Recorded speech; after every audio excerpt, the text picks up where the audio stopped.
Well, it was a leap of faith to start the Johnson Service Corps.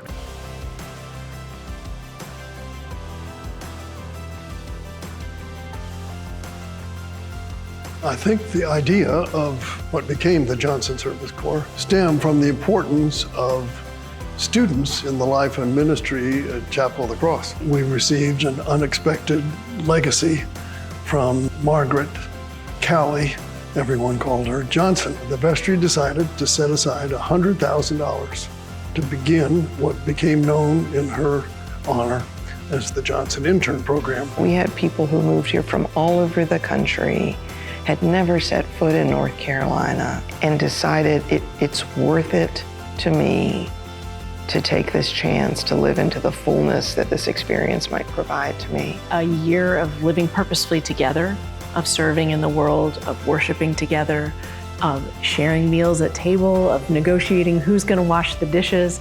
All of that is a sort of training ground, an in-home and lived training ground of a sort of school for the soul. I was like in a deep quagmire of depression, and my friend at the time who went to Chapel Hill, he actually got the email about JSC, and he was like, I think this is something you might need to do. I was an English major and I wasn't sure what jobs I would get. I was interested in the mission, helping people. I was always open to learning more about other religions and things like that. I wanted to work in like the nonprofit realm. My undergrad was in sociology, so I wanted to do something with that and kind of like give back. Tell God I'm not gonna do X, Y, or Z, and that's exactly where you end up going. I just fell in love with it. I mean, I knew in my gut it was the right place for me to go. I was really interested in figuring out my own journey, and JSC gives you this like really structured and safe space to explore both your professional journey, your spiritual journey, and in a new community, a place I'd never lived in. Johnson Service Corps really took a chance on us. We were a brand new organization in the Triangle in many ways. We were so small and young that we couldn't really afford to have somebody working for us 32 hours a week. We were able to form this partnership and just receive that blessing of being able to have Macy work with us at that time, and then later having Rafita work with us. JSC fellows always bring unique perspectives and backgrounds, which is one of the reasons why we're always so excited to partner with JSC. They are really eager to kind of come into a community and serve, and that's always our heart at Code the Dream. Rafita had initiated some really cool ways of celebrating each person's unique gifts, and at L'Arche, celebration is so key and central to who we are. She would, within a slideshow, make sure that they really felt celebrated through their pictures being shown on the screen, naming their gifts and what contributions that they had made to L'Arche, which just really solidified to each of those individuals coming that like, I am a part of this. Reed was one of our JSC fellows. I had a conversation with one of our participants, and he shared this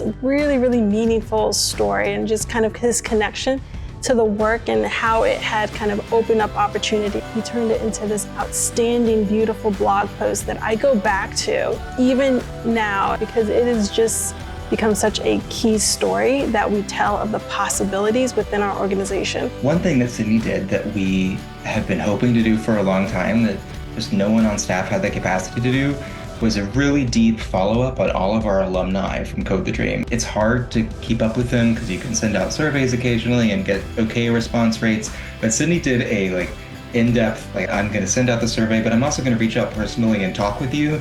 And we got so much data on alumni experiences and outcomes that we just would not have had without the time that Sydney was able to put into it. It was the first time in my life that nobody cared anything about where I went to school, what my grades were, what I looked like, what kind of clothes I was wearing. The only thing that mattered in that placement was that I could actually connect with the people that I was serving. And I discovered a capacity within myself for that kind of personal connection, whereas I had always valued my intelligence and my intellect before that. I really started to move down from the head into the heart and to value what's in the heart. It really showed me that there's way more than just like this narrow view of like what can be good and what can be helpful. There are other paths to like helping people to goodness to seeing God in different places. I was worried because it was an Episcopal organization. Here I am, Muslim, and I was visibly Muslim, wearing a hijab back in the day. And so I was like, well, will I be seen as the odd one out? And no one did that. Everyone accepted me.